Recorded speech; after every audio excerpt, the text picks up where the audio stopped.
Welcome to the Endurance Drive podcast. Our mission is to share the key principles that structure our approach to endurance training and coaching. I'm Jim. And I'm Katie. And I'm Elena. Whoa, we're coming in hot. 3 coaches on deck here. But you know what's also coming in hot is the new Strava AI. Katie, I hear you have a few opinions on the new Strava AI. Let's just roundhouse this thing right from the start. We're going to skip coaching insights. We're going to go right to hot takes. We're going to take this thing down. We're going to take the entire internet down right now. Let's go. Wow, this is a hot start. And yeah, I have some things to say. This was going to be one of my coaching and training insights, but I think this is a shared perspective among all of us, is talking about the new Strava AI functionality. And usually I'm not a hater, but I'm going to be a hater in this particular situation. So if you live under a rock, or if you don't use Strava, which is a very small percentage of our listeners, they have rolled out this new sort of beta tested AI functionality where now anytime you do a workout, Strava has something to say about it, some type of value statement on the data and what you did in the workout. And my thoughts are that I really don't like it for multiple reasons. The first one being that, honestly, we do not need more judgment in this world about our workouts. I personally believe that the only people that get to evaluate your workouts are you and your coach, if you have a coach. Also, more data and feedback can sometimes confuse us or even gaslight us into adopting straight up wrong information about training. And I'll give some examples later where the insights coming from Strava AI are actually wrong. If it were all right, maybe I could get on board with that, but I think that it's misleading people about the nature of the work that they're doing. And then finally, the algorithm itself is not very sophisticated. And I'm going to give you some examples of that. So first case study here, I have talked a little bit about the runs that I do on Wednesday mornings for an organization called Back on My Feet. It's basically sort of a run walk that works with people facing addiction and homelessness in Boston. And it is always a run walk combination. It's about 7 miles. And so I did that a couple weeks ago, and Strava told me your latest run was slower than usual, but you pushed hard and maintained an anaerobic effort throughout. Impressive endurance despite the challenging pace. And my average heart rate for this was a 105. My average pace was 11 minutes and 37 seconds per mile. And Strava's telling me that I went anaerobic the whole time for almost an hour and a half. That is not correct. Similarly, I've been seeing some crazy insights about things that I'm doing that don't take into account things like elevation. Like if you go for a trail run that has 1,500 feet of elevation, it'll be like, yeah, this was slower than usual. Good try. Again, not super true. And then finally, and this is the kicker, the thing that I hate the most is Strava's AI insights have been using information from my captions or sub-captions to then give me feedback on my workout. So I went for a run recently where I said something in my caption about mindfulness on trails, and Strava told me, really good job engaging with mindfulness during your run, as if it had come up with that idea. So all this is to say, big miss Strava. I am doing my part by giving feedback on each AI insight as either unhelpful or offensive. Until they shut that down, anyone else can do their part too. But I don't know, coaches, what are you guys thinking of this new AI functionality? Elena, go. What do you think? I so agree. I'm laughing so hard because as you were speaking, I was like, let me just scroll back and remind myself of all the things Strava AI has told me. And it's all the same as what you're sharing, just mostly telling me I'm doing a lot of anaerobic work, which is definitely not true. I've been traveling a lot, and my captions always include someone I'm running with or a place I am, and using it in the story in some way that I find very funny. Even a squad run and says, impressive run with the squad. I'm like, you don't know who the squad was. So it's very funny to me. I have not been doing my part, though, in giving feedback as saying unhelpful or offensive. So maybe I should start doing that. Appreciate that from you, Katie, but I totally agree. The first time I saw it, I was like, this is strange. And then I read it, it just totally seems like bogus AI, just trying to say something with some information that you've given it, but hardly anything that's that smart. So maybe it'll get better in the future, but I don't need it, and I don't really want to see it. So that's all. How about you, Jim? Do you love it? Are you loving everything about this? So here's the deal. So when it first came out, there was a big group of people, and everybody across the board said, this is horrible because Garmin's always screaming at us, and the last thing we need is another program screaming at us, because I think in some ways Garmin has set the stage here, right? The Garmin stuff, all the stuff. We've talked about this on our episode of Good Data, Bad Data, but there's a lot of spewing of information coming out of Garmin that's not very useful or very relevant. And so I think they've sort of ruined it, I think, for all AI coaching apps out there and things like Strava AI. So I think, setting the table is we were sort of primed to not like it. And so I went off and I wrote 2 pages of why I thought the Strava AI was a terrible idea. And I could read you all these things, but then I have to say, I started going back and reading some of the Strava AI comments, and they actually, I thought they rang fairly true for me. And maybe because I'm sort of coming back from an injury, and so it's referring a lot back to like my 30-day average for like power or for running. And I've actually found it quite, I wouldn't say it's useful, but it's actually quite accurate.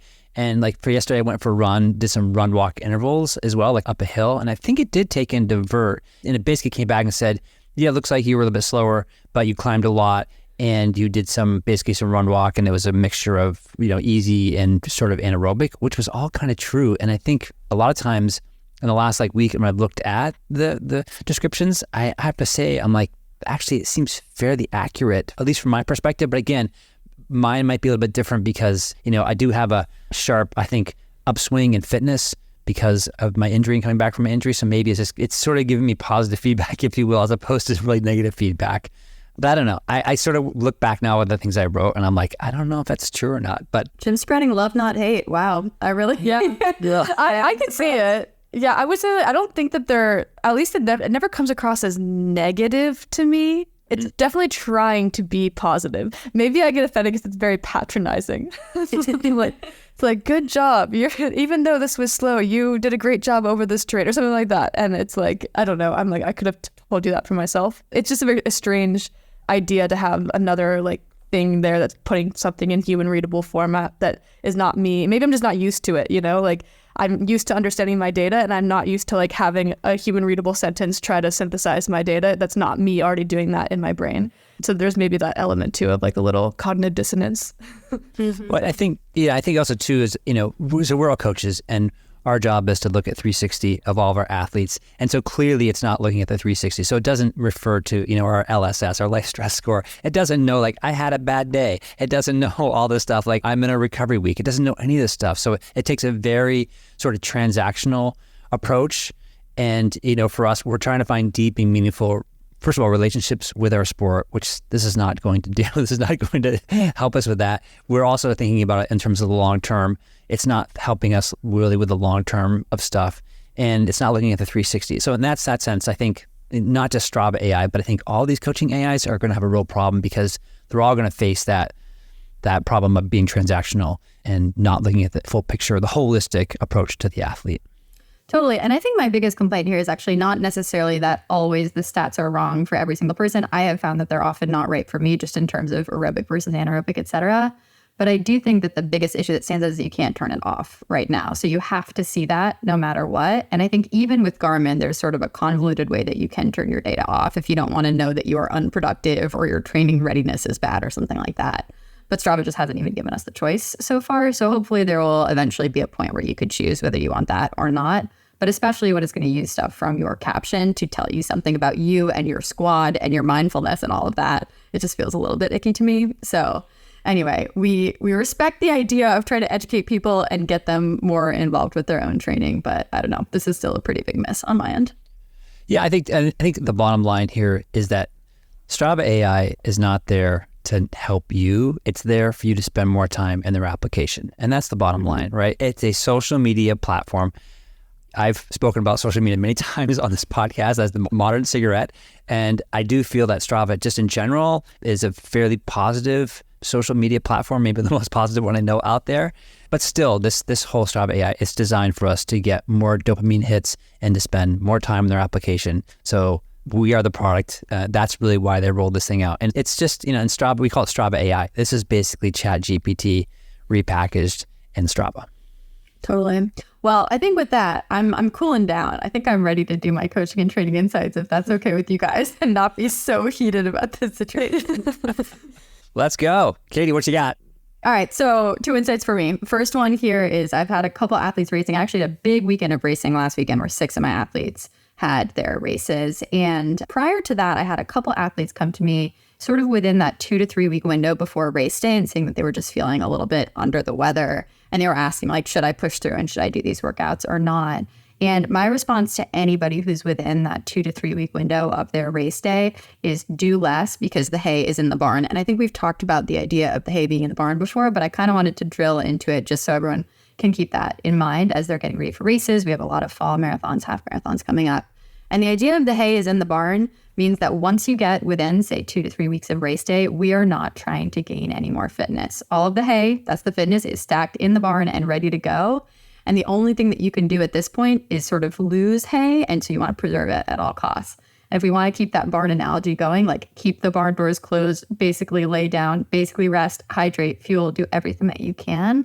I think often, if we've been training really, really heavy, our entire body's a little bit compromised even going into the race. So using that 2 to 3 week period as a time to completely reset, I think is really important. So all this is to say, if you start to feel sick, if you feel tired, run down, anything like that, those workouts that we as coaches give you 2 to 3 weeks out are not going to make or break your race. Getting really sick is going to make or break your race, getting injured at the last minute. So just tell yourself whenever you're not sure about it, even if you feel great, the hay is in the barn 2 to 3 weeks out, and know that you've done everything that you can. You just have to surrender to the idea that it's time to get ready, and less is 100% more kind of anytime you hit that window.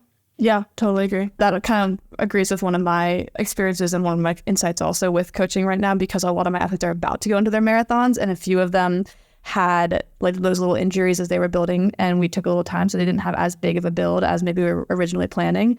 And a lot of them wanted to push harder into the taper period, and it's just like, no, really trust the taper. Your fitness is really good already. 1 week is not going to make or break anything, and we would rather you be ready on race day than be a little bit over. So just trust that period of 2 to 3 weeks before the race, that is doing everything you can to feel good, not really wear your body down even more, and then go into the race feeling prepared and happy. I think we always say we want to go into the race 10% undercooked rather than 1% overcooked. Yeah, I was just about to say that. That's perfect. All right, last insight for me. I've been talking about the off season since literally after CETA Summit, but I'm going to kind of close this chapter of me ending my off season with some updated thoughts on how that all went down. And soon after that race, I talked a lot of talk about how I was going to completely shut everything down and do like only zone 0, zone 1, walking, yoga, pickleball, etc. And I did do that for a couple of weeks, and I was really interested to see how that would feel. And then I noticed that once my body started to feel pretty recovered from all of my big efforts from the summer, I really had the itch to just kind of get outside and do a bunch of fun things, which did amount to a good amount of volume. So I have been doing a good amount of volume in the last few weeks because it's been New England fall, it's been 70 degrees, it's been so awesome. I went on a trip to California that had some amazing trail running and biking and all of that. And I think all of those things are probably not actually in line with exactly how I planned out doing an off season. But the biggest take home that I had from all of that was I actually think that the off season, once you get rid of that initial like soreness and sort of like body reset after your race, I think it's a lot more about what you need mentally than what you need physically. And for me, I realized that what I've needed in the off season is just waking up and saying, hey, what's the weather today? And how can I optimize to get outside and enjoy that? Because soon it's going to be really cold and dark, and I'm going to do lower volume anyway, because I am not someone who will go for 2.5 hours on the trainer just because, well, I'm super happy to go for 2.5 hours on my gravel bike. So all this is to say there are many roads to Rome in the off season. And originally I was telling all my athletes like, hey, you really got to do less. You've got to cool it down. And for some people, that's what they need mentally. For others, you need to get outside and go hiking, go biking, and do the things that you love. So I think there's a lot of different ways to optimize for that. And I think that, tapping into just what gives you a lot of joy is a great way to approach it. So I don't know. I say often that we reserve the right to be wrong. And I don't know if I was totally wrong, but I am updating in that I think the off season can be whatever you want it to be. And yeah, ready to just eke out a little bit more of that fun outdoor stuff before I get ready for next season. But I think the bottom line is I would say, do you feel refreshed?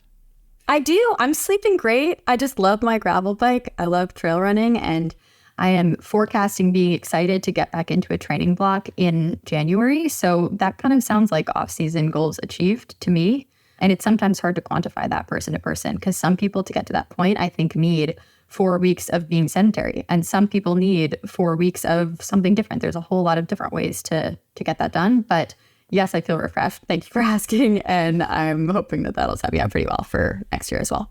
Well, and you weren't nursing any injuries. We've got some athletes who come out of the season, and they typically it's usually their first or second, formal structured training season, and they're really, some of them can be really beat up and just struggling with maybe injuries they brought before they came to us, and just sort of struggled along. So just some people really need a big break, to whether it's hamstrings or hips or whatever it is. And I don't know if you guys are seeing that, but I feel like Katie, you particularly have, you are very durable, as we know, right? You have a great capacity, and you went into this off season healthy, right? Mm-hmm. For sure. Yeah. I was definitely like tired from the season, but I don't think that I was in a position where I needed, several months to actually get back to baseline. So just the advice here is like check in with yourself, know what it feels like to be refreshed, know what it feels like to feel healthy. And once you get there, you can kind of do whatever you want, in my opinion, as a coach. And then obviously if your body starts to give you signals that that's not working, then that's exactly where you're going to dial it down. There's no reason to quote push through in the off season, take extra rest days, etc. But yeah, that ability to listen to your body over time is just awesome to build and something that you get, I think, with putting the time in and the years of training. Yeah, all comes back to listening to your body. I mean, you said it yourself, like you got the itch to go do the things when you weren't expecting to. So maybe I've used that before too, as I had a coach tell me like, I don't want you to run again until you get the itch to go run. I was like, oh, okay, let me try that. And then within like a few weeks, I was like, okay, that was that. And then when it came, you knew that wow, I feel like running again. It's like, I really want to go. And it makes you more motivated for getting out there anyways. So love that. I'm glad you're enjoying the fall weather too. Awesome. Thanks. All right, Elena, on to you. What are your coaching and training insights? Nothing crazy for me. One of them was what we kind of already chatted about with just respecting the taper and trusting it. A lot of people tend to go a little crazy thinking that they're losing fitness or not feeling as good. So just have faith in the process. You've done all the work and just take care of your body in that period and it'll set you up for success in at least these fall marathons that a lot of people are running right now. So that's exciting. The only other one that I was going to say was just building on the nutrition episode we had last week. Megan had shared how most people need somewhere between 45 to 65% carbs, and especially as an endurance athlete, it's probably on the higher end of that spectrum where your plate is in the 55 to 65% carbs range.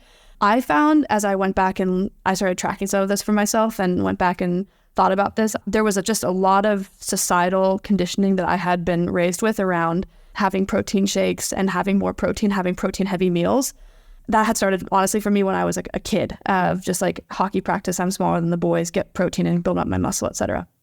And just something to be aware of for people, maybe just check in on this once and get a sense of where your carb intake is across the day. Of course, we talk a lot about fueling your training, so people probably have a good sense of what it is in training or during races, but what does it look like on your plate? And are you actually getting enough carbs, or is too much of a portion going towards proteins and fats? Because that could be just something to self-correct for. And I know I had to, just learning again by actually checking in on it. Actually, wow, my plate is actually not as much carb percentage as I thought it would be. So that's just something to consider. And I was really happy to hear Megan share that information last week. And that's been something that I've been working on and have had a couple of athletes work on too. And it's been helpful for them as well. So that's my insight for the week. Yeah, that's super good advice. And I think an interesting fact that I learned probably in the last couple of years about low energy availability is that you can be in a state of low energy availability even if you're getting technically enough calories, if you're not getting enough carbohydrate. So thinking about like maybe you don't feel like you've experienced weight loss or you're just not sure why you're super low energy, but knowing that you could be totally stable on all those different inputs and still be in that low energy state because of the lack of carbs. I think we as coaches always think like it's very, very hard to overdo it on carbs as an endurance athlete. So when in doubt, err on the side of more carbs. And anytime an athlete is not feeling great, I feel like my first advice is like, okay, have some carbs. Then let's talk again and see if that does anything. And then we can drill down the list of what else could be wrong. And we'll put a link there for that last episode as well, too. Definitely. All right, Jim, on to you, coaching and training. Okay, I've got a few things here. The first one encompasses a number of things, but just sort of shouting out that this was a really tough summer for a lot of athletes because it was so hot. But what's interesting, and now that it's cooled down, we just saw some massive run PRs in the last couple of weeks, and I expect there'll probably be more in the coming weeks here as things have cooled down. So I think this, first of all, this just comes as a big relief to the athletes and also to the coaches, honestly. When you work so hard for so many months and you don't see a return, it just can be hard to believe like in yourself. It can be hard to believe in the training and in the process. So first of all, I'm just super proud of these athletes who just really stuck to it and focused on the process and were patient and let the results come to them. And they really got some great results. So that's awesome. Second part was that I had a number of post-race conversations and I kept hearing this comment over and over again of them saying, you said something to me a few weeks ago or in pre-race that I should go for it. I've got the fitness, go get it. You can meet or exceed your goals. And I just thought that was really interesting that I heard it multiple times. And I think you guys have talked about this in the episode 51, which is cultivating self-belief in sport and life. And just wanted to call that out. It was a great episode. And I think sort of spoke to the comments that I was hearing back from the athletes about the self-belief.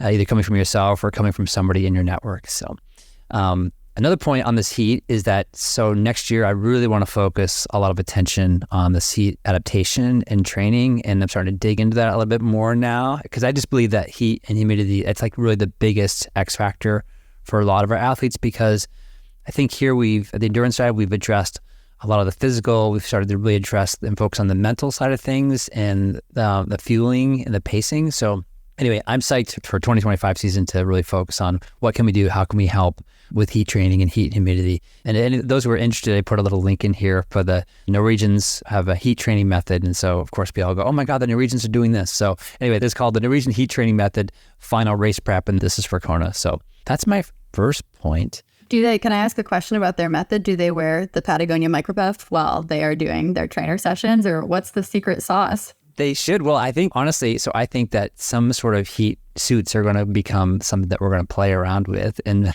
the heat suit's basically what? A puff, right? Get on the puff and you do a zone 2. So yeah, I think there's a lot of exciting stuff coming, and there's just new science coming around all this stuff. So watch out, endurance dive athletes. I think we're going to crush the heat next year. I think we're going to be really well prepared for that. Well, I'm personally excited because we're going to have new gear picks of the week, which is always a challenge at this point. So it's going to be like every iteration of the heat suit, which is great news for all of us. It'd be like one of those tie-back painter, suits that the people wear, right?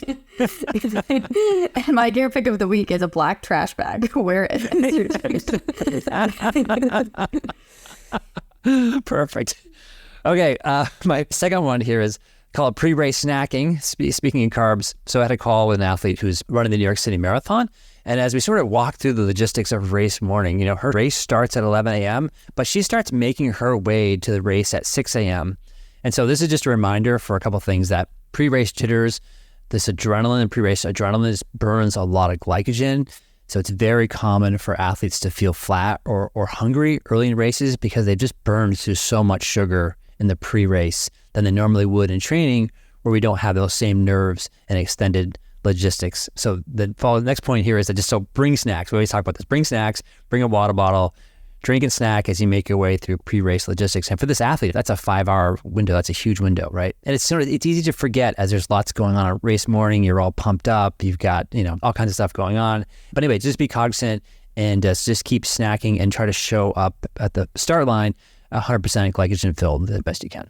This is super good advice. And I think something else people should think about is if you're not starting till say 11 a.m., practice some of your long runs at that time and practice like what you would eat. Because if you're used to running every single day at 7 in the morning and you always eat like your piece of toast and run out the door, that's not going to be working for you if you're starting at 11. So practice the timing. And if you're having trouble getting a huge meal down, just graze the whole morning, like snack, get liquid calories down so you can be sure that you're topped off.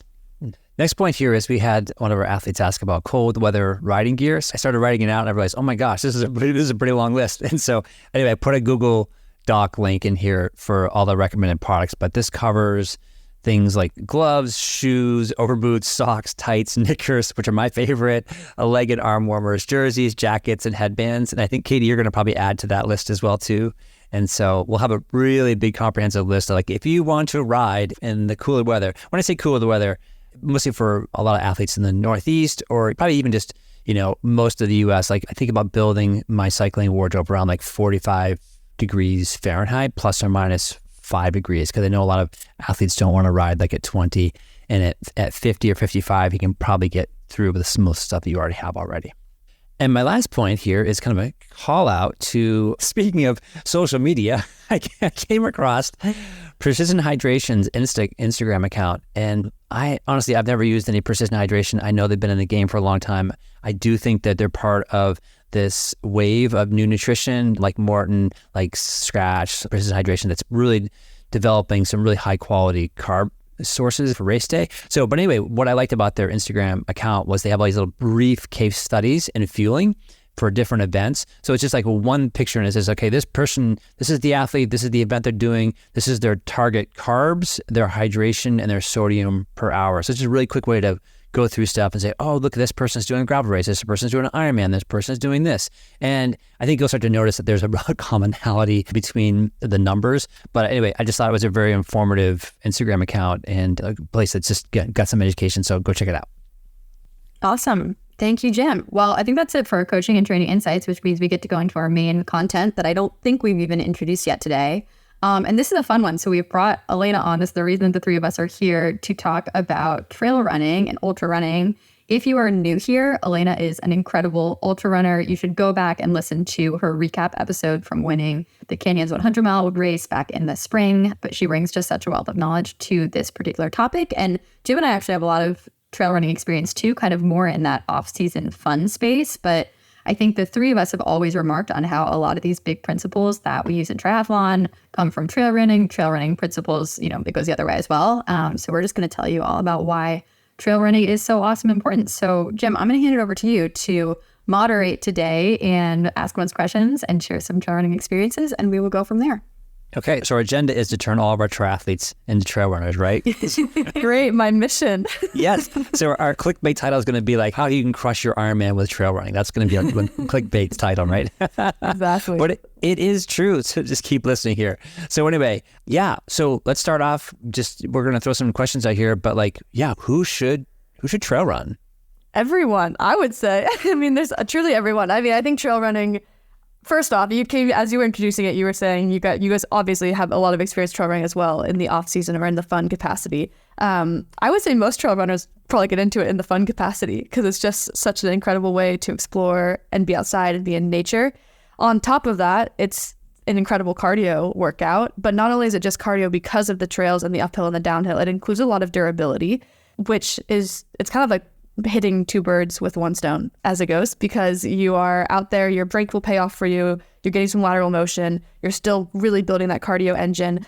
Also, in the style of it being an adventure, it can be really social. So you can have these days where you're, trail running, hiking out there for several hours, and it just feels like an incredible day in the mountains, not like you're grinding on your zone 2 indoor trainer for 3 hours when you could be out on a mountain for 3 to 4 hours and it feels great. So truly, I would say anyone who wants to try it should get out there. I think it could have huge benefits for any endurance athlete for sure. And of course, it just brings a ton of physical and then mental benefits as well. I would say it's the sneakiest way to hit all your zones. Even just a small trail run around town, you're like, okay, I'm hitting maybe my zone 2 on the flats, and then I hit the hills. It's like, okay, here's some strength work.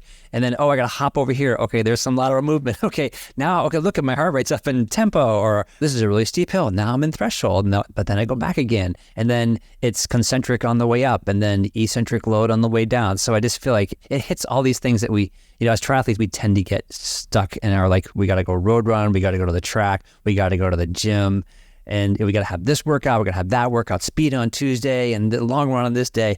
And you can take trail running and say, yeah, all that stuff that you go, like going to the gym, going to the track, doing your speed work, that can all just happen on a 4 or 6 or 8 mile run out in your local trail system.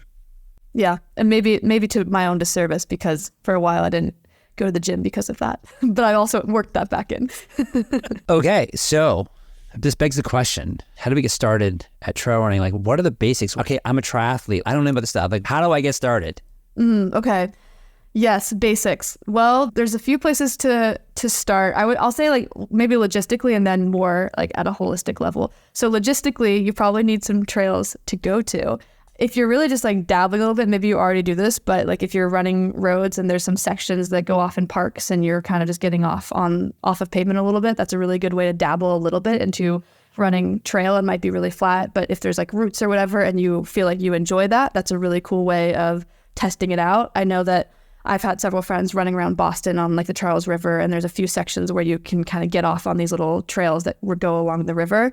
It's probably 0.1 miles or so, but they really enjoyed that. I was like, oh, okay, you like this. We should go out trail running some more. Let's go to the Fells or let's go to Blue Hills or whatever, which are trail systems in the Boston area at least. And so if you like that, dabble a little bit when you're on the road, and then maybe search for a trail system in your area and just go out there and check it out. You don't have to be running the whole time. I guess maybe that transitions more holistically. I'll speak maybe mentally how to approach it and then physically how to approach it. But mentally, I think a lot of people are really intimidated by the idea of trail running, because when they think about trails, they've grown up thinking about, on a trail, you hike. If you're going uphill, it's like a mountain. No one would run that. That's crazy. I'm just going to hike it, I totally get that.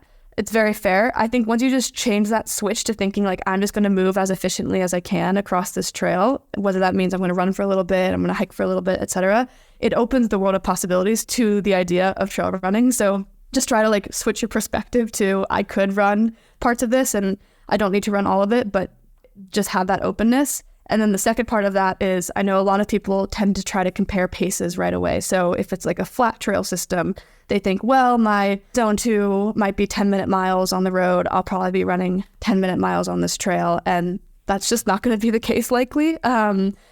Trail running pace should be kind of thrown out the door for the most part, I would say. Routes, like technicality will change, rocks will change.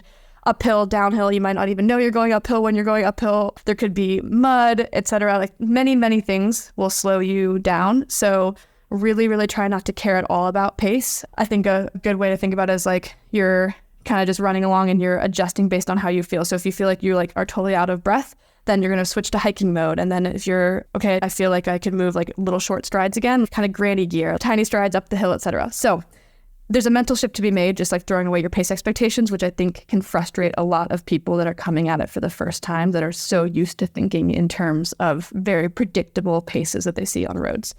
So that's the first part. And then physically, we'll talk probably gear more later, but just have some good trail shoes to start with. Go to your local running store, just something that has a bit more grip to it, because especially on a lot of the, I would say, New England trails are pretty rugged. Flat-soled road shoes will probably slip a lot on these rocks and stuff. So just get some good trail shoes. And then when you're going out there, I think a few main tips for both uphill and downhill, just short, faster strides. When you're going uphill, just on your toes, leaning in and just like really focusing on turning it over. Kind of like gears when you're riding a bike too. Like you're trying to keep consistent effort, and you might have longer strides as you're running flat. And as soon as you start going uphill, you're kind of picking that up ever so slightly so that you're still kind of moving along at the same perceived effort. And if that needs to change, then you can switch into hike mode. But those short, fast strides will help. On the downhill, it can be really technical. And that's where it helps with that, is because if you are taking a lot of short strides, if you have one misstep, which is likely going to happen on technical terrain, your next stride is already coming through, and it makes it a lot easier for you to protect your ankles, knees, etc. from any kinds of missteps. So it might happen still. Falling on trail does happen, but it's a good place to start, is just like having those short, quick strides, which also works on your agility, which we kind of talked about as the benefits of trail running as well. And then for other physical aspects, the strength and durability piece is really important. I think you'll see it if you're trail running in general. You'll just kind of feel it, like, oh, my core, my obliques feel kind of sore the first few times. Calves are more sore maybe from uphill, downhill, etc. But just having that baseline of strength and durability, that's where I think if you haven't done a ton of gym work, taking it easy and kind of building that through trail running, or if you're in the gym, focusing more on lateral motion, because a lot of like normal road running is just forward and back. So nice to bring in some forms of, side lunges, keeping squats in there, twists through your trunk. So like having a medicine ball and twisting side to side, etc. All helpful things for keeping yourself strong on trails. And I think that mainly covers I know I covered a lot of intro stuff there. I could chat to anyone one-on-one about what they wanted to do and get into it, but really just kind of like have this explorer mindset, and I think the rest will come in place. Ollie, there's so much good stuff here. And one thing that I did want to call out where you're talking about pace, I actually find that that's one of the best things about trail running, is that we don't really have expectations about our pace. And often I think it's easy if we go out for a road run to like judge the pace and know like, okay, well, usually in zone 2, my pace is X and today it's Y. And as a result, I have no fitness and I'm a terrible person. Not necessarily that always, but there's a spiral. Whereas for trail running, you go out and you're like, it might be 9-minute miles, it might be 16-minute miles, it might be 37-minute miles. If you're deep in the White Mountains, you really have no idea. And you're still just kind of enjoying yourself and thinking about kind of really how you feel. So just want to call that out as something to not be afraid of if you're new to trail running. It's actually so freeing, especially in the off season. And that's why I do so much trail running when I'm in the off season. Totally. Yeah. Frees you up mentally. And I mean, I remember the first few times doing it too. I remember like, okay, I'm going to go out and try to run this trail that's uphill the entire time for 3 miles. And I hadn't really done a climb like that. And I remember being on it being like, how do people do this? I feel like I'm moving so slowly. And then of course I check afterwards and like, I'm right in the mix with how people go. Not that it should be comparison, but it's just, I remember feeling like I was trying to judge it on pace. And once I I was hiking for part of it too. And then I looked later and I was like, oh, that's actually like pretty normal. And it can be really nice to kind of take those expectations off of you, because it's hard. Like just recognize that going uphill on trail is hard. It's meant to feel hard. So don't worry about trying to keep some certain pace. Like I think there are some miles in really elite trail races where the fastest trail runners are running 25-minute miles because it's basically 1,000 feet uphill. So yeah, no expectations there. I think related to that, actually, a good question is what metrics do you find useful in training for trails? Are you looking at effort, heart rate, vert, if it's not going to be pace? Yeah, I would say from a training perspective, it's pretty much all perceived effort and heart rate. So I think perceived effort might be harder when you're just getting going. But if you already have that experience from triathlon and from road racing, then maybe you already have a good feel for your body and can tell like what kind of zone you're in.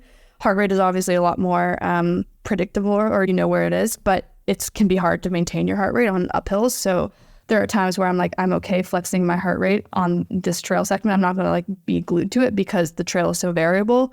Whereas maybe on a sustained climb where I'm really trying to focus on controlling that for like a long race, for example, I will be looking at heart rate a lot. And then effort is probably like the number one thing I pay attention to in training, just like how my body feels. Does it feel like an overall easy run? Am I stopping to take pictures here and there? Or is it, I'm trying to do a tempo run, so I'm kind of like hitting it a little bit harder, and I can kind of gauge how that feels as well. So yeah, that's what I pay attention to from the training side. From like, I guess when I'm looking back more holistically as I'm thinking about a week and how I want to like hit certain kinds of trails, I end up paying attention to time on feet, I guess. Like in the trail world, like in the road world, I should say, you might have target like a 70 to 80 mile week and peak marathon build. Some people, I'm just throwing out numbers. That, if you put it on trail with a ton of elevation, might be way, way crazy too much. Like it could take maybe like 1.5 times the effort essentially. Where if you think of it in terms of your training volume, like time on feet, that can be an easier metric to like understand and kind of keeps vert and mileage relative. Time is usually like kind of the mix in between. However, for certain races, I might be trying to hit a certain amount of vert in a single training session or in a week because I know I have a huge verty race ahead. So I want to make sure I get that stimulus as well. So holistically, I'm looking at time, and that might be like kind of more of the base approach. And then as I'm getting specific for a race, I'll focus on vert depending on that race.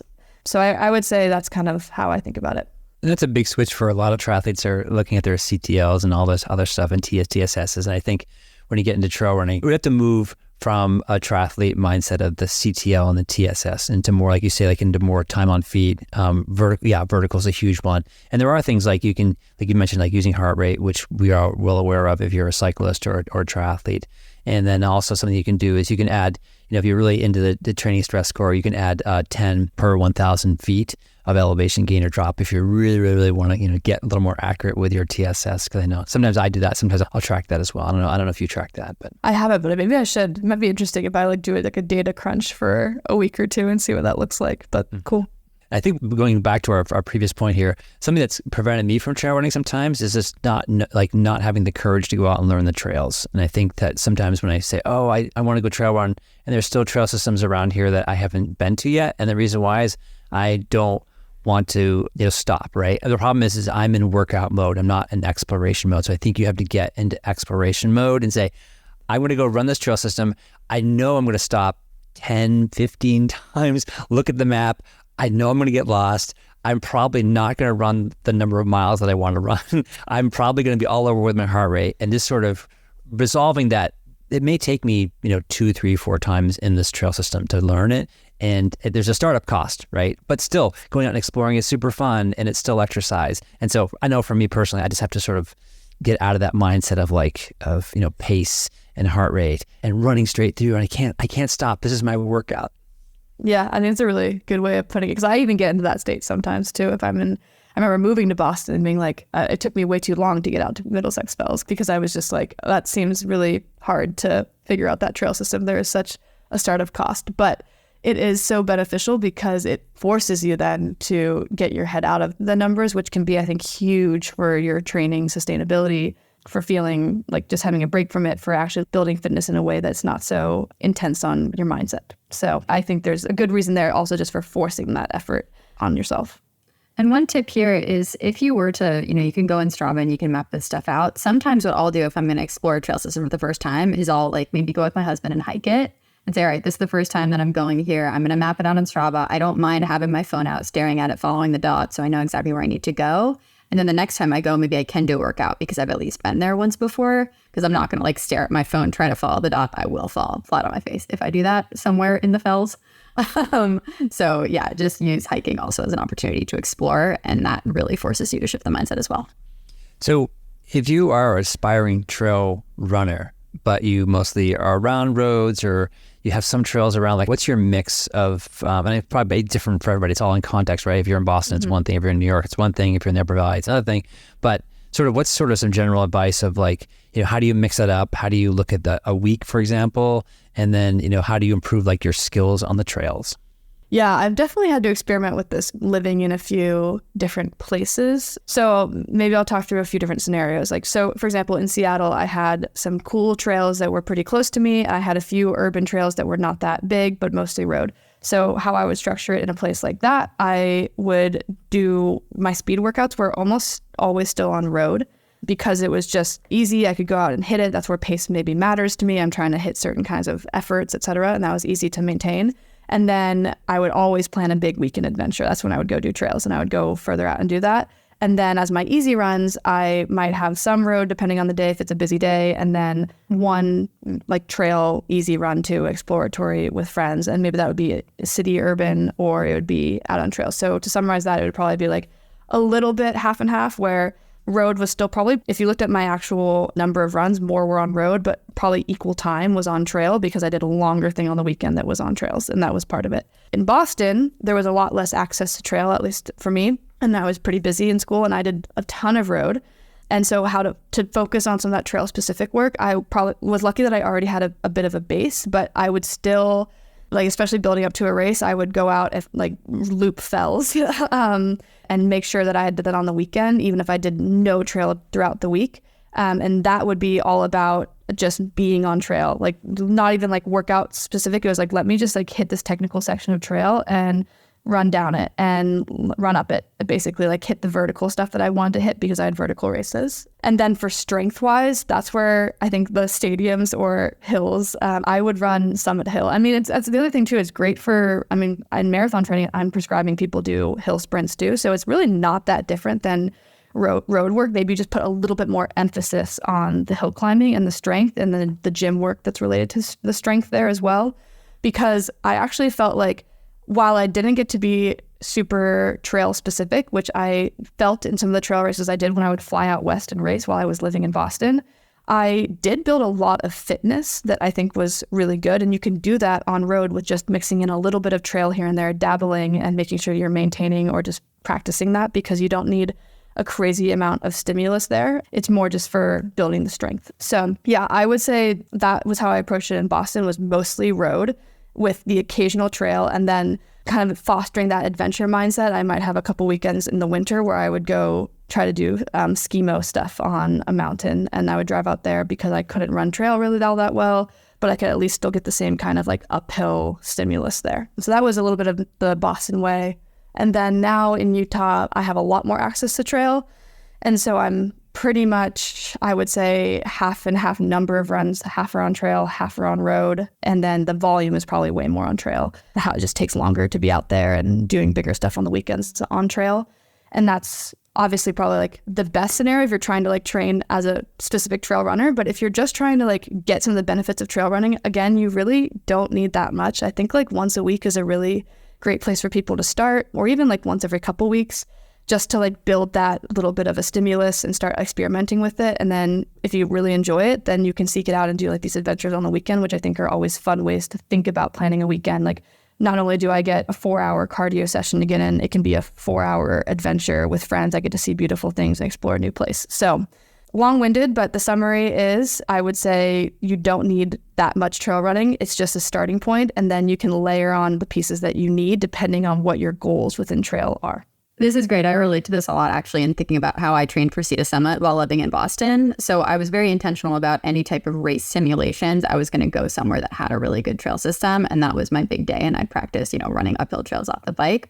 But generally during the week, I was doing like speed work on the roads. I was doing a ton of weighted strength work that was preparing me to do, the big uphill stimulus. So things like single leg weighted squats, things like sled pushes, things like jump squats, anything that was really pushing, the exact same type of motion that I would be doing going uphill. And that worked surprisingly well for me. I was surprised that I was able to really improve my uphill trail capacity, even without having the trail access every single day. But then again, just like you're saying, making the priority of going there at least a few times so it's not a brand new stimulus, especially if you don't have the base, because I will say I did have a pretty good White Mountains base going into that. And something really interesting about eccentric loading they found out, so this is basically downhill running, is that you only need a little bit, like a good downhill session will last for like up to a couple weeks. Is that right, Elena? So you don't need to keep doing it every week, right? Yep, exactly. Yeah, running trail out here, I get a little bit more of it just naturally, but typically I was trying to focus on getting 1 to 2 sessions of hard downhill running, like 2 to 3 weeks before a race. I remember like doing one big session in Blue Hills where I was doing a longer trail run and focusing on the downhill technical running, and then one session just on Summit Avenue running downhill on pavement fast, which is obviously, it can be hard on the knees. So like only do this if you feel comfortable doing that on pavement. And I didn't do a whole lot of it, but it was really just to fire the quads and the eccentric loading, as Jim said. So you don't need a crazy amount of it. Yeah, a little goes a long way. Okay, let's talk about, all right, strength training, because obviously trail running is biomechanically very demanding. And of course, the best way to do that is to be on the trails. But if we're not on the trails, Katie just mentioned it, there's things we can do in the gym. What are we doing that can complement trail running? Well, okay, I would say that the core parts of what I do are still around the basic like strength squats and deadlifts for just pure power going uphill. So that's still in like kind of the forward plane. But then I supplement that with some lateral movement, like lateral lunges and a lot of band exercises, band walk side to side, hip band motions, clamshells, etc., that are really focused more on like my core and glutes to make sure that that still is worked as well. So if like an athlete has barely any time for strength, I would say try to get squats twice a week and some of these single leg step ups twice a week after runs. That's a common one. I just do a lot of single leg step ups after runs to kind of build that fatigue resistance, and then focus on band work before and after runs. It's a good warm up anyways. It's a good activation, and it also builds strength over time. So that would be like the bare minimum. And then I think there's a lot more things that you can add on to that depending on what your weaknesses are or what your goals are. But I would be hesitant to like prescribe any of that without knowing more of the situation. But the core stuff is really just that lateral movement and the squats and deadlifts. But I know, Katie, you probably have some other things that you like to do as well. No, I mean, this is pretty spot on. And similarly, I'm like, first, you got to do bands, you got to do squats, you got to do these power-based things. I think for me, a little bit more of that plyometric stuff was pretty helpful in this build. So things like, different types of jump squats and different types of jump lunges and box jumps, all that type of stuff was useful for me, just because if you think about that explosive motion of specifically going uphill, that was my Sea to Summit race. I think that type of thing helped a lot. And then similarly, yeah, like anything single leg squat, pistol squat, working on that type of loading was super helpful. But yeah, start with bands and then go from there. And both of you, are you running and then going to the gym, or does it matter? Like, is there a certain order? Is there a competitive advantage to going for a run and then jumping to the gym, or doing the gym first and then going for a run? What's the thoughts here? I would say my preference is kind of going back to what your core goal is for the day. Typically, my core goal is around the running. And so on those days, I would say I almost always do strength after running. There are some days, though, where I do strength before running, and it's usually because of like circumstances, or honestly like a ski day. I might ski before running because I'm skiing in the morning and I'll run afterwards, and that's a lot of the eccentric movement or power on my legs, which is not exactly the gym, but very similar.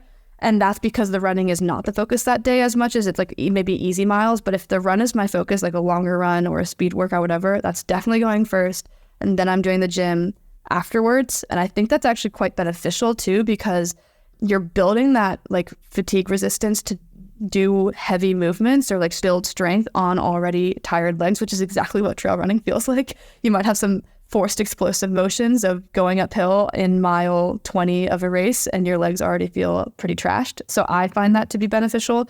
But yeah, normally run first, strength afterwards. And if it's the other way around, it's fine. But then that day should not be the run heavy focus workout day. I'm pretty aligned with this. I mean, I usually tell my athletes, like, whenever you can get strength in is the best time to do strength, because I'd rather have them do it than not do it. But for me, I have talked before about sort of my big rock, little rock analogy. And when you're doing doubles, usually every day there's a big rock and there's a little rock. And any type of run workout is definitely a big rock, and that's going to come first. But if I'm doing a hard strength session, I would usually count that as the big rock and do it first if my other workout is like an easy run. So it's basically just like whatever your hardest thing is, probably do it first. That often will be strength if I'm sort of earlier in the season where I'm really kind of lifting heavy and I'm not doing as much of the hard run workouts. And then later in the season when I'm focused more on injury prevention and just being healthy going into the races, when I'll push strength to be the second workout. For the urban or the super time crunched athlete, The treadmill is obviously a tool. We call it the dreadmill. But do you use the treadmill, and do you do any kind of uphill treadmill workouts or intervals? Yes, I actually do. I really don't like the treadmill, but I only use it for this, which is the uphill treadmill intervals. I'll do that usually in a really big build. I'll have doubles be on the uphill treadmill. Either in the evening, I go to the gym, I do my strength in the evening, and my uphill treadmill I'll do there, or I'll run to the gym and then do the treadmill right after the run. Really beneficial from the perspective of you can set it, you don't have to think. You know you're at a certain grade. It's very stable. You can very much control your heart rate then, so you know your effort. And it's a really good stimulus for just getting that uphill muscle grinding while you're not trying to overdo it on your cardio for that day. So I keep it mostly in zone 2, unless there's been times where I'm traveling or I don't have the good hill near me, and I will use it for like prescribed hill workouts as well.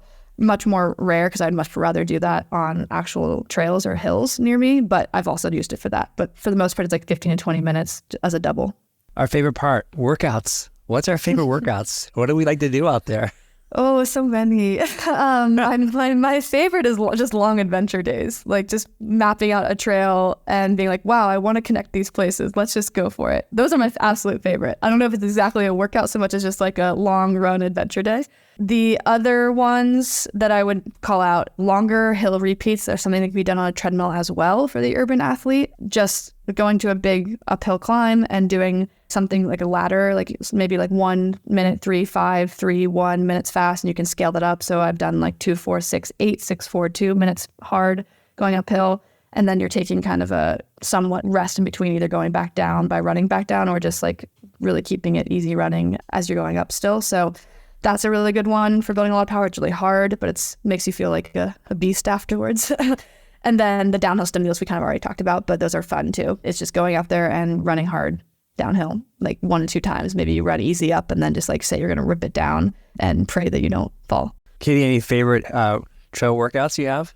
So I don't know. Interestingly, I don't know that I've ever done a workout on trails in my entire life, because trails are my safe space to just like do easy stuff. Although I will say sometimes like challenging myself to run the entire trail is something that I'll do, which does hit lots of different zones.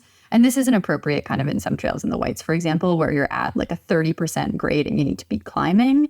But there's a lot of trails that are sort of undulating and runnable. And maybe on an easy day, I would hike some of it. And on a harder day, I'll just try to challenge myself to run the whole thing. And I do think that's an organic workout that people can try. All right. It's your time. Boy, you guys are going to have to check out the podcast notes, because we have a mega list here with all hyperlinked to our favorite trail running gear. But we're not going to call it all out. But anybody want to mention special mentions here on your list? Elena, what's special on this list? What can't you live without? Okay, the one thing that I can't live without, we've talked about many times, so it's nothing new. It's the Patagonia Houdini. I just love that jacket so much. Mountain conditions change really rapidly. It's great to have. I usually even throw it in my spandex on days where it's pretty warm, but it could be breezy and cold as the sun goes down in the mountains or something. So love that jacket. Highly recommend. If you don't have it, you've probably heard about it already from us 30 times. Katie, how about you? All right, my very favorite pick of the like 12 things that I put in my trail running gear, which I have recommended as a gear pick of the week before, is the Solomon 12-liter pack. It's a kangaroo pouch. You can fit so much stuff in there. We've taken it on winter prezzies. We've taken it in summer adventures. You can even take it on like an overnight trip if you want to really go light. So highly recommend that pack. And then it's also a great pack where if all you need to bring is one gel and one soft flask, it also works really well for that. So perfect for just versatility and any adventures that you want to do. Yeah, everybody should check this out. So we have poles here. We have jackets, armbands, flasks, all kinds of stuff, shorts. I added one of my favorites, which is the Bag Balm 2 ounce, because you do not want to go out. Chafing we haven't talked about chafing, but that's the worst thing that can probably happen. But maybe falling and breaking your leg is the worst thing that can happen. The second worst thing that can happen is chafing, because that'll ruin any trail adventure. Is that right? Yes. And I don't think we've actually used Bag Balm as a gear pick of the week before, which is so crazy. But for those that do not come from the Upper Valley, Bag Balm is actually like cow udder like cream or something. And it's now repurposed for humans to not chafe. So that's super cool. They have a great Instagram. You should follow that as well. I didn't know this. I'm going to follow them right now. This is hashtag Vermont right here. Love it. Okay, let's give the people some places to go run. Where do you guys love to go running?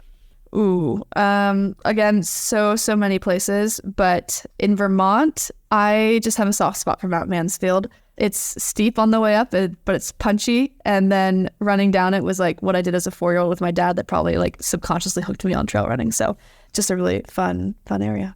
And then I guess I'll say also at a high level, I love the app Gaia GPS. There's a bunch of these different apps too, but basically wherever I am, I usually pull it up and look to see where trails are near me. And I decide kind of like what adventure I want to have. And sometimes the trails don't exactly go, but then it's an exploratory adventure too. So be open to just like looking at your trail map where you are and seeing what looks like a fun place to go. Why do you use Gaia have you tried All Trails versus Strava? What's the... Maybe it's just habit, I guess. I've just used Gaia for a while. I started using it for mountaineering adventures, but they just have all the trails on there and I can find the distances really easily and plot things and save things just like any of the other apps probably. All Trails is probably good for like finding specific routes, but because I often am like trying to create things that might not exist, I find Gaia much more easy for me to use for that because it's not just like the 5 mile out and back. It's like maybe I'm connecting these 2 points that is not really a common trail. So that's fun for that. And then I like Fat Map a lot. I use it for winter stuff for skiing because they have really good snow maps. So do they have an AI?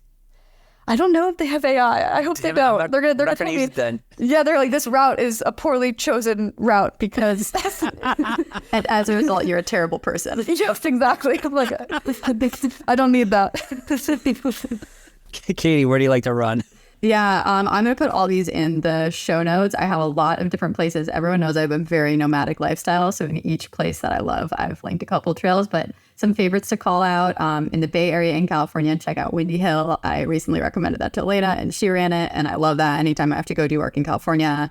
We've talked a lot about the Fells and Blue Hills outside of Boston. I have a ton of favorite trails in the Upper Valley in Maine, and then basically anything in the Whites, as well as Mount Mansfield, which Elena said, those are some of my favorites. And I want to call out just the Pemigewasset Wilderness area because there's tons of old logging roads throughout the whole Pemi. So if you're in the Northeast, and the Whites can be really hard to run because they're extremely steep and rocky and muddy and awful. But if you get on the Pemigewasset Wilderness, there's a ton of trails to run there. So it's a great place to get an intro into trail running. And also call out to my Powerline Pass and Bicentennial Park in Anchorage, Alaska. And with that, favorite trail running memories. Let's take a trip down memory lane. Oh man. Okay. I would say, I mentioned it before, but seriously, it's like as a 4-year-old, I just remember running down Mount Mansfield with my dad and thinking I was flying, and I was probably moving so slowly as a 4-year-old, but it felt so fun. So that's probably what got me going on it. And then my second favorite would be the first 50K that I did. I guess it's technically the second 50K I did. It was the first one on like trails. And Katie, to your point, I remember telling myself, I'm just going to run the whole thing.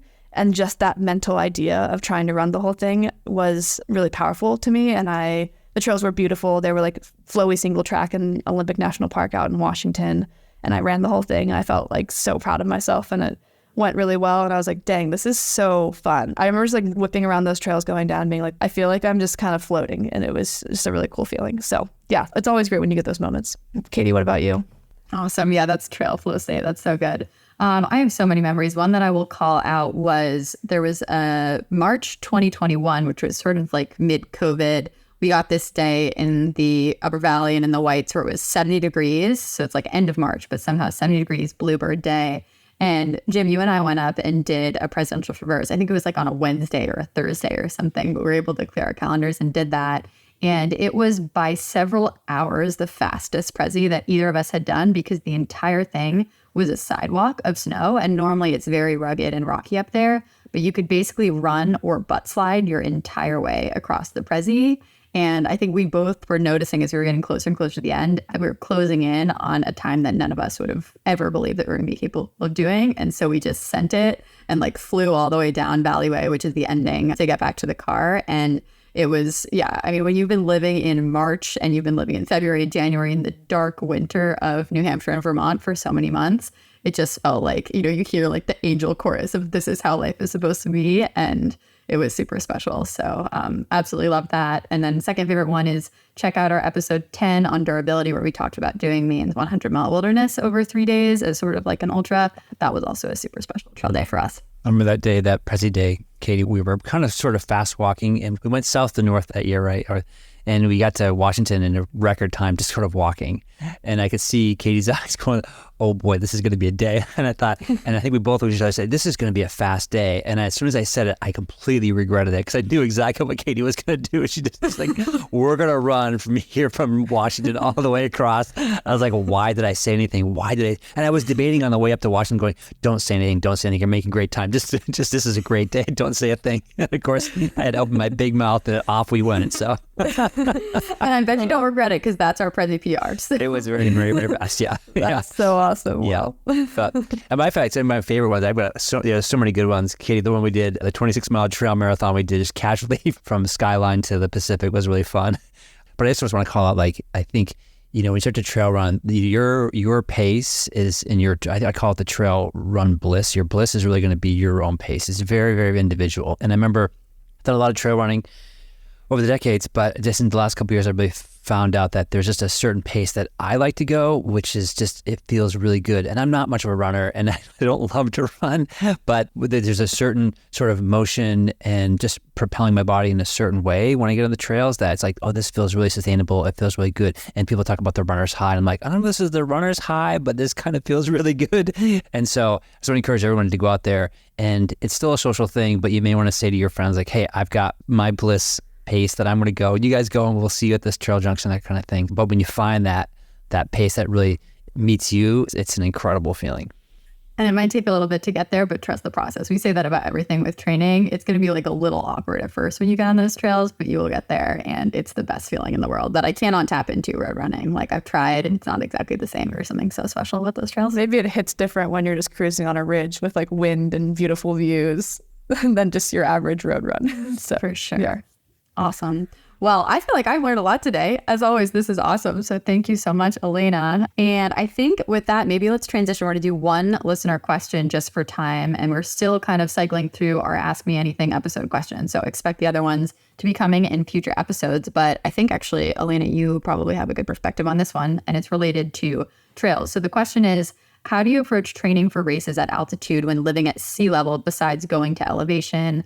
I'm interested in races like Hard Rock or High Lonesome if I ever get in the lottery. So, Elena, what do you think about this? Yeah, well, first, good luck with the lottery. That sounds great, but I know the lottery can be tricky, so fingers crossed for this listener. But yeah, I would say the best substitute for altitude, while not perfect, is heat training. And I think Jim mentioned before, we're still getting a lot of science on this and learning a lot more, but it seemingly is having like the closest effect. So with that, it's probably just like get yourself exposed to heat in however way you can, if that's running in zone 2 with a heat suit, if it's the summer, or going to a sauna and getting more of the passive heat stimulus after doing a run. Those can both be really helpful, especially like building that out, 3 to 4 weeks before the race. And then when I've talked to athletes about this before, like when they're going to altitude, it's typically like ideally, yeah, you can get there a week plus beforehand and have time to acclimate. That's not always the case for people traveling to these races. So one of the things that I find helpful is if you can get there, a couple days before the race, just get a short, intense stimulus. It doesn't have to be anything that's too taxing on your body, but something like 10 to 20 second hill strides on a trail when you first get there can just kind of shock the body enough to help you start adapting a little bit faster. But yeah, it's not perfect. Altitude will always be killer, but heat can really, really help. So that's what I would focus on, is the heat training stuff. Yeah, that's super good advice. And I think something I'll add to this too is a little bit less on strategy and more on managing expectations. So just know that heart rate and pace are going to be a little bit different than what you're expecting at sea level. And so if you're using a race strategy that's based on different metrics, I think heart rate is probably the most useful one here. And then while you're at altitude, also super prioritize good fueling, good hydration, and sun protection, just because it is way easier to get super sunburned, super dehydrated, and underfueled in that state. Your body's working a lot harder. So just a little bit different strategy for even existing and living in that environment compared to sea level. Jim, anything to add on this one? I think you hit it. I think there is something to be said for, some people say either get there 2 weeks in advance or fly in and try to do the race. And I know for me, like when I've gone out to altitude, I feel like I'm okay the first day or so. And then I feel like the third or fourth day is when it really hits me the hardest. So I always tell athletes, like, try to fly in and do your race as soon as possible, or get out there like super, super early. But I don't know, Elena, I'm going to try Elena's method of going out there and trying something hard It's a little hard. It's a little hard. Baby card. Awesome. All right, let's transition to challenge of the week. So I'm borrowing a challenge from one of my athletes who actually mentioned this to me, and it's called the morning pages journaling exercise. So I like sometimes journal kind of here and there. I'm not super intentional about it. But sometimes if you feel like you have a lot on your mind, she recommended that you can start your day by actually just trying to journal and fill like a full page with all your thoughts at the very beginning of the day. And I found that when I do that, I have a lot of clarity for going into the rest of the day, where it's just like, there are things swirling, I'm going to put them down, and then you sort of put them in bed. So in terms of your timing, it's cool to have that as part of a morning routine. It doesn't have to be every single day, but I really enjoyed that recently. So +1 on morning pages. Love that. Elena. I haven't done a challenge of the week. This is kind of exciting. Mine is a 10-minute sun salutation. It's something that I like to do almost every morning, probably not every morning, but it's just like very simple yoga. If anyone's done yoga, you could probably piece together whatever feels good for you. I have a variation that I've just done that just feels good to me, but basically like standing straight, bending over, doing a hamstring stretch, like taking my time through that, and then getting into like a couple different crescent lunges. I usually throw in 10 push-ups in the chaturanga as I get down there, which helps wake me up, and then a couple different crescent lunges, and that kind of molds into like a runner's lunge and a split leg stretch. So I just feel like I'm getting all parts of my body like woken up. And I found that just makes me feel really good for the day, whether or not I'm doing something right away or just need to like ground myself and kind of wake my body up. That feels better than just like getting out of bed and then sitting on the couch or sitting on a chair and starting work for the day, etc. before I go do something. So that is mine. It doesn't have to be perfect. You can probably search something on YouTube, or you just do 10 minutes of like pseudo yoga that you kind of understand that feels good to you. I love that. If you take our 2 recommendations together and then you take all the other morning recommendations that we've given as challenge of the week, so you can just have the most blissed out like 3-hour routine in the morning, and you'll be so set up for such a good day. Right. I'll skip at 4 o'clock in the morning. Right. Yeah. Dude, do you have a morning challenge of the week, or is this daytime? This is daytime. So in the off season, when you go out, either for a ride or for a bike, I just find it really useful I sort of check in with my body when I start. And then it's very common that I'll start a ride and I'll say, I'm going to go this way. And then I get going, I don't feel like that. And then I'll go this way. And I'm like, I don't really feel like that either. So it's often I'll change my route, 2 or 3 times just to see how I'm feeling. So again, in the off season, no pressure, just have many options in mind when you head out the door so that you can just honor how your body's feeling. Awesome. Love it. All right, let's close with gear pick of the week. I can go first on this one. I'm going to recommend the shirt that I am wearing right now. You guys can't see me. I mean, you two can. Our listeners can't see me, but it is now cool-ish on the East Coast. And so my go-to like running shirt, lifestyle shirt is a Lululemon top, Swiftly Tech long sleeve shirt 2.0. And I specifically like the waist length one because they have like their regular length it goes down to your knees, and I'm not really sure why, but the waist length works really well with just normal shorts. And I'm in that era of like long sleeve shirt and shorts for all of my runs. And the striped ones are particularly fun. So if you know me, I live in these and I'm always wearing my striped shirt. Highly recommend. Is this the Taylor Swiftly, the tech long sleeve shirt? Or?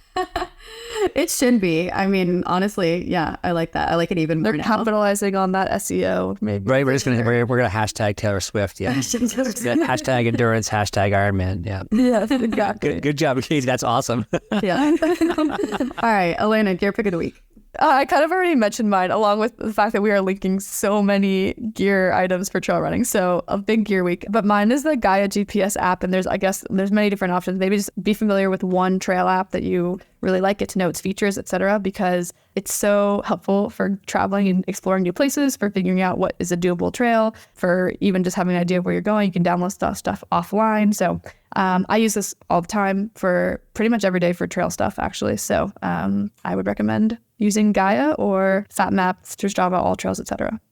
Awesome. And is this free or is it a paid app? How does this work? Gaia has a free version. I don't think you can save stuff if you don't pay for it somehow, but I think Gaia is also owned by Outside. So if you have an Outside subscription, then you get Gaia as well, kind of like the whole Strava. If you pay for Strava, you get Fat Map thing.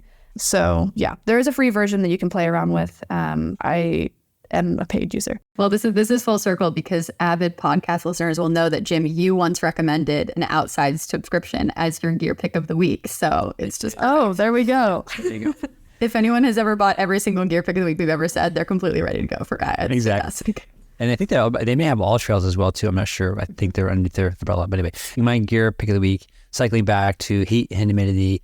It's probably a little bit early for this one, but to check out the core body temperature unit, which is a little square thing you put on your heart rate monitor, and it starts to give you some data about your internal core temperature. And I have an early one. I'm going to put it back on my heart rate monitor and start just collecting up data and just sort of seeing what workouts, affect my core temperature. And the goal is just to accumulate more data this winter. So going into next spring, that I have some insight into myself and maybe some insight that I can help with my athletes as well. Awesome. That's a great gear pick of the week. Well, we did it, you guys. We covered trail running, and hopefully we're going to have a lot of triathlete to trail running converts coming up, and a lot of people with big credit card statements after they buy all the gear that is in our extended show notes. But please check those out if you're interested in any of the products that we mentioned today. And yeah, if you're new, please consider dropping us a rating or a review. And I don't know, guys, am I missing anything, or can we call it? Well, the thing is, people are going to save so much money by canceling their Strava subscription that they can buy a bunch of this gear. So that's cool. Cancel your Strava and get the Swiftly Tech long sleeve Taylor Swift shirt. You're totally good to go. Perfect. Okay. And if you love Strava AI, let us know, because we're not sure. Absolutely. Yes. We reserve the right to be wrong. Right. Yes. You're very wrong. Anyway. Okay. Thanks, peeps.